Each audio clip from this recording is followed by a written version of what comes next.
Atualidades, 75 anos da ONU. Olá, pessoal! Nossa aula do dia de hoje é um assunto muito bacana, que é a criação da ONU em outubro de 1945, após o final da Segunda Guerra Mundial. Você se lembra que a Segunda Guerra Mundial vai de 1939 a 1945 e opôs dois grandes grupos, né? De um lado, as forças do eixo, representada pela Alemanha nazista de Adolf Hitler, pela Itália fascista de Benito Mussolini e também pelo Império do Japão, representado pelo imperador Hirohito, né? A gente vai poder observar que do outro lado a gente tinha o grupo dos aliados, né? O que incluía a Inglaterra, na verdade o Reino Unido como um todo, né? Inglaterra, Escócia, Irlanda do Norte, País de Gales, mas também a Austrália, o Canadá, a Índia, o Brasil, a União Soviética, os Estados Unidos. Lembrando, durante a Segunda Guerra Mundial, União Soviética e Estados Unidos eram aliados, as forças libertas da França e por aí vai. A vitória vem para os aliados em maio de 45 na Europa e em agosto de 45 no Pacífico, com a derrota do Japão. O mundo vivenciou duas grandes tragédias durante a Segunda Guerra Mundial. O primeiro foram os mortos na casa de milhões de uma guerra que matou, né, milhares, milhões de pessoas em todos os países que foram afetados pelo conflito.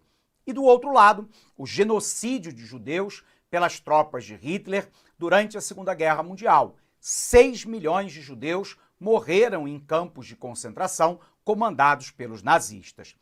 Ficou claro, portanto, que a Liga das Nações, que havia sido criada após a Primeira Guerra Mundial, de 1914 a 1918, Primeira Guerra Mundial, não funcionou para evitar um novo conflito em escala global.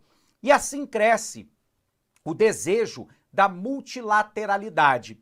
O que é a multilateralidade? É a resolução de conflitos baseados em organismos multilaterais, ou seja, que em tese não tem um dono, mas que pertence a um conglomerado de países que de maneira concertada toma uma série de medidas para evitar a guerra, garantir a paz e proteger uma série de valores que estão permanentes lá na Declaração Universal de Direitos do Homem. A gente vai poder observar então, pessoal, né, que é importante que você não confunda multilateralidade, onde a ONU hoje tem mais de 180 países membros, daquilo que é multipolaridade. Polaridade significa coisas opostas, né? Então, multipolaridade significa vários polos de influência política, econômica e militar.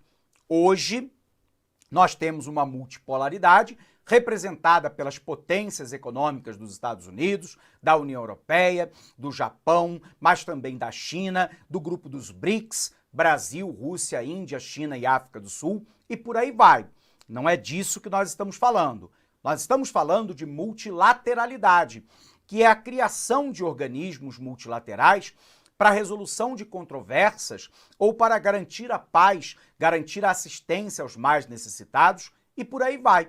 E é nesse contexto que surge a ONU, com uma série de entidades a ela ligadas, como a Organização Internacional do Trabalho, por um outro lado a Organização Mundial da Saúde, a Unicef, que é o Fundo das Nações Unidas para a Criança e Adolescência, a UNCTAD, né, que é as Nações Unidas, né, para o Desenvolvimento. Nós vamos observar o próprio Fundo Monetário Internacional, que visa garantir a estabilidade, né, financeira dos países membros, e por aí vai. Todos esses conceitos são conceitos de multilateralidade. Legal? Então vem para cá. Vamos botar aqui no quadro para a gente não se esquecer, né? Quando a gente fala de multilateralidade, isso aqui tem a ver com a solução de conflitos baseados em organismos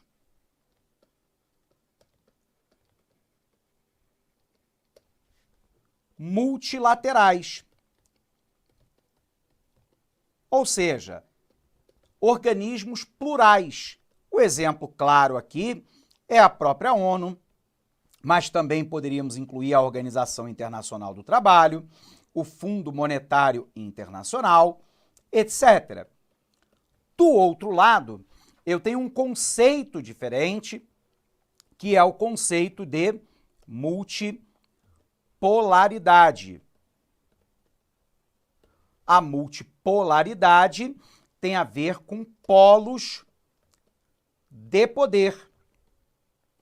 No momento atual, poderíamos citar, claro, os Estados Unidos, poderíamos citar os BRICS, que acabamos de falar, que inclui a China, poderíamos falar no Japão, poderíamos falar na União Europeia, etc. Então, o que nós estamos tratando nessa aula não é a multipolaridade, e sim a multilateralidade. Legal? Bom, se a gente sabe, então, qual é o conceito correto, que é o de multilateralidade, vamos dar uma olhadinha lá no nosso material, porque a gente vai ter que explicar uma outra questão importante, que é o questionamento dessa multilateralidade, que está consubstanciada no Conselho de Segurança da ONU. Legal? Vem para cá. Então, o que a gente tem, pessoal? A ONU nasceu oficialmente em 24 de outubro de 1945, completando, portanto, 75 anos nesse nosso ano de 2020, após a Segunda Guerra Mundial e aos assombros do nazismo. A entidade surgiu a partir da Carta das Nações Unidas, elaborada meses antes por 50 países. A primeira Assembleia Geral aconteceu em 1946 e, desde então, acontece anualmente. A entidade é separada por órgãos fundados em sua criação, como a Assembleia Geral, o Conselho de Segurança, o Conselho Econômico e Social, o Conselho de Tutela, o Tribunal Internacional de Haia, na Holanda, e há ainda o Secretariado-Geral das Nações Unidas. Há também 26 setores ligados à ONU, como programas, agências e fundos, entre eles a Organização Mundial da Saúde, o Banco Mundial, o Fundo Monetário Internacional, a Organização Internacional do Trabalho, o Fundo das Nações Unidas para a Infância e Adolescência, a Organização das Nações Unidas para a Educação, Ciência e Cultura, dentre outros. Apesar dos esforços pelo diálogo, a ONU viveu impasses em seus 75 anos de história. Há ainda profundos conflitos territoriais entre Palestina e Israel, bloqueio econômico dos Estados Unidos, que sufocam países como Cuba e Venezuela, relações de escravidão moderna que vitimam homens e mulheres de países menos desenvolvidos e os mais ricos do mundo, que só aumentam a concentração de suas riquezas. Mas a entidade também coleciona vitórias, como a deliberação da Agenda 2030 em 2015, no Acordo de Paris de 2016. Na Agenda 2030, foram estabelecidos 17 Objetivos do Desenvolvimento Sustentável, que incluem acabar com a fome, a pobreza, a deterioração da natureza. No Acordo de Paris, foram tratados metas de redução da emissão de gases nocivos ao clima. Contudo, um dos desafios da ONU é o seu financiamento. Apesar de ser mantida por contribuições de todos os Estados-membros, a entidade tem, nos Estados Unidos, o seu principal doador. Foram 10 bilhões de dólares doados à ONU pelo governo americano em 2018, cerca de 1/5 do orçamento total da organização. O valor corresponde ao resultado de um cálculo que considera a renda nacional bruta e o tamanho da população. Os Estados Unidos usam esse financiamento como mecanismo de coerção, bloqueando as verbas à medida que as decisões da ONU fogem aos interesses da Casa Branca. Em 2017, por exemplo, o presidente Donald Trump anunciou a sua saída da Unesco, acusando o organismo de trabalhar contra Israel, que é um aliado americano. Neste ano, Trump rompeu com a OMS com queixas de favorecimento à China. Então é óbvio que a organização, formada lá, por mais de centena de países, tem visões que muitas vezes não são convergentes, são diametralmente opostas. A decisão do presidente norte-americano Donald Trump de retirar os Estados Unidos do Acordo do Clima de Paris, de sair da OMS, de embargar as discussões no âmbito da Organização Mundial do Comércio, são exemplos claros de que os Estados Unidos ainda exercem uma forte influência política e econômica sobre a organização. E isso nos leva a uma discussão igualmente importante, que é a reforma do Conselho de Segurança da ONU. Primeira pergunta: o que é o Conselho de Segurança da ONU? O Conselho de Segurança é um órgão das Nações Unidas responsável por aplicar as sanções de ordem política, econômica e militar em nome da organização. Ela é formada por 15 membros. 5 são membros permanentes, que são basicamente os representantes da vitória na Segunda Guerra Mundial. Inicialmente, nós tínhamos no lado capitalista os Estados Unidos, a França e o Reino Unido, e no lado comunista, a União Soviética e a China. A gente sabe que a União Soviética deixou de existir em 1991 e a Rússia assumiu essa cadeira. Só que qual é a questão? É que os membros permanentes, eles têm direito a voto e a veto. Se um único país vetar, a ONU inteira não poderá atuar. E esse país não precisa sequer justificar o voto. Resultado, muitas vezes, decisões majoritárias da ONU não são respeitadas porque um dos 5 países vetou no âmbito do Conselho de Segurança da própria ONU. Por exemplo, o mundo inteiro queria uma condenação do ditador da Síria Bashar al-Assad por uso de armas químicas contra a própria população. A Rússia, aliada do regime de Bashar al-Assad, vetou. Então a grande questão é que a ONU não pode atuar quando há o veto.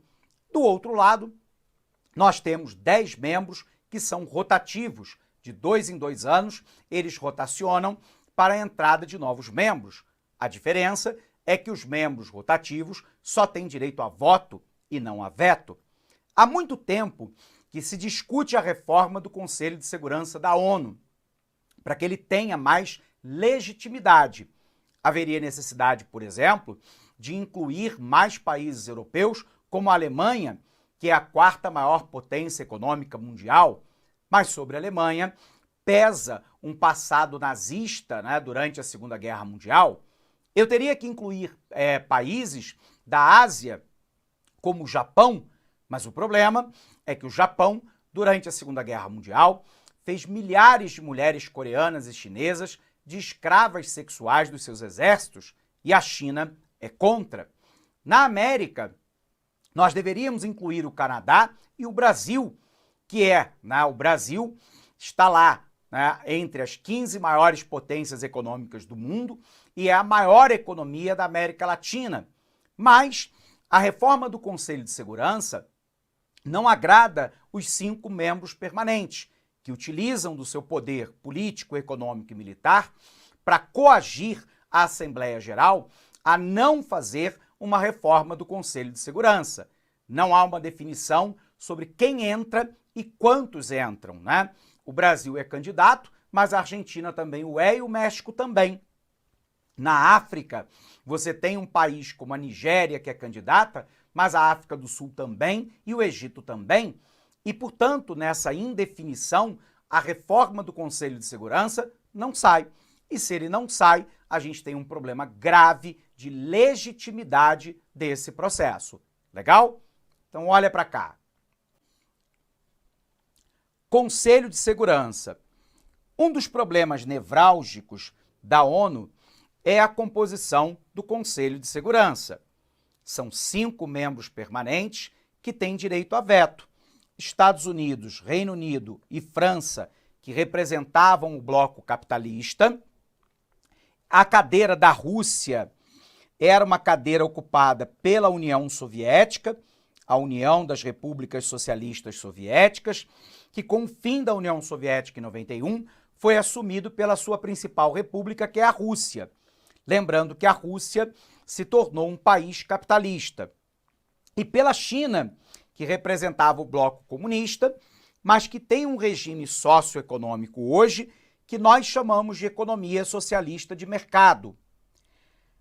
O Conselho de Segurança serve basicamente para decidir quando que a ONU vai intervir em uma nação. E essa intervenção, pessoal,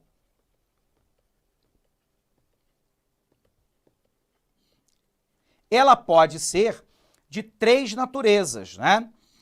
Eu posso ter uma intervenção de ordem política, que é basicamente uma reprimenda, né, internacional. Eu posso ter uma intervenção econômica, que se caracteriza basicamente por um bloqueio à economia de determinado país ou determinados produtos que podem ou não ser exportados para ele, e uma intervenção de ordem militar, né? E essa intervenção normalmente é um processo de ocupação de uma área determinado pela ONU. Por exemplo, a ONU atuou ao longo da década de 90, ocupando parte do território, né, de Kosovo, né, na antiga Iugoslávia, para evitar o massacre da população de maioria muçulmana pelos sérvios, que são cristãos ortodoxos. O Brasil faz parte de missão de paz das Nações Unidas, já fez, por exemplo, missão de paz no Haiti, para evitar uma guerra civil dentro daquele país. A grande crítica, contudo, é que o Conselho de Segurança, como tem lá os 5 países permanentes com direito a voto e a veto, é que nenhuma grande decisão que afete esses 5 e os seus aliados são tomadas pela própria ONU, porque um dos países veta. E se ele veta, a ONU não pode atuar. Os países podem atuar de maneira independente, professor? Podem. Estão sujeitos à retaliação? Estão. Mas isso depende muito, né, da sua potência econômica, política e militar. Exemplo, o governo de George Walker Bush disse que o Iraque de Saddam Hussein, lembrando que o Iraque de Saddam Hussein fora aliado americano no passado, tinha armas de destruição de massa, como armas químicas, biológicas e nucleares, e que Saddam Hussein patrocinava o terrorismo internacional. A Agência Internacional de Energia Atômica deu um parecer de que o Iraque não tinha armas nucleares ou químicas. E diante desse fato, os Estados Unidos e o Reino Unido ignoraram a resolução da ONU, né, que não deu apoio à invasão do Iraque, e foram lá e invadiram mesmo assim. É aquela história, né? O menino forte põe a bola debaixo do braço e decide quem joga na quadra. Então, decisões unilaterais podem ser tomadas, mas elas estão sempre sujeitas a algum tipo de retaliação, sobretudo quando tomadas por países que não são grandes potências econômicas, políticas e militares. Legal? Continuando. Conselho de Segurança da ONU, né? O que é o nosso Conselho de Segurança da ONU? É o órgão da ONU responsável pela paz e pela segurança internacional. E por que é especial? Porque é o único órgão da ONU com poder decisório. Todos devem aceitar e cumprir as decisões do Conselho. Ele é formado por 5 membros permanentes e por 10 temporários. Os permanentes possuem direito a veto, né? Estados Unidos, Reino Unido, França, Rússia e China. Em geral, as decisões se referem a embargos de armas, sanções e até mesmo intervenções armadas. A resolução só é aprovada se tiver 9 votos dentre os 15, sendo que todos os permanentes precisam votar a favor. A negativa de apenas um já serve como veto e ele não precisa sequer explicar por que vetou. Os temporários são rotativos e eleitos pela Assembleia Geral por 2 anos. As vagas são distribuídas da seguinte forma: 2 vagas para a América Latina e Caribe, 2 para a Europa Ocidental, 1 para o leste europeu e 5 para a África e a Ásia. As resoluções, como dissemos, precisam ter 9 votos para serem aprovadas, mas os membros permanentes não podem se opor.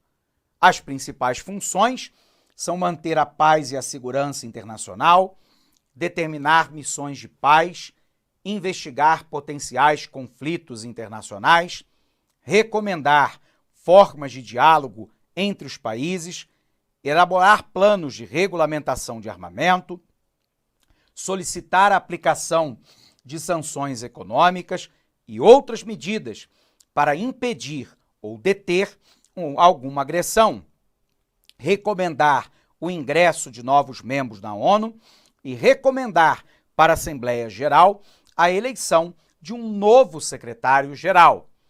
Nesse sentido, então, a ONU tem cumprido, mais ou menos que de maneira satisfatória, o seu papel de 1945 para cá. Ainda temos uma série de conflitos que a ONU não consegue reduzir ou eliminar, como, por exemplo, o fato de Israel ocupar território que seria dedicado ao possível Estado da Palestina na região da Palestina. Nós temos movimentos de minorias étnicas massacradas, como os Rohingyas na Indonésia. Nós temos ainda a presença de guerras pontuais acontecendo em solo africano. Enfim, os desafios são imensos para uma ONU que se quer no século XXI. E um dos elementos chaves, no entendimento desse professor, seria a reforma do Conselho de Segurança da ONU, que daria mais legitimidade para a tomada de decisão. Legal? Encerramos essa aula, então, por aqui. Um abraço imenso para você e bons estudos!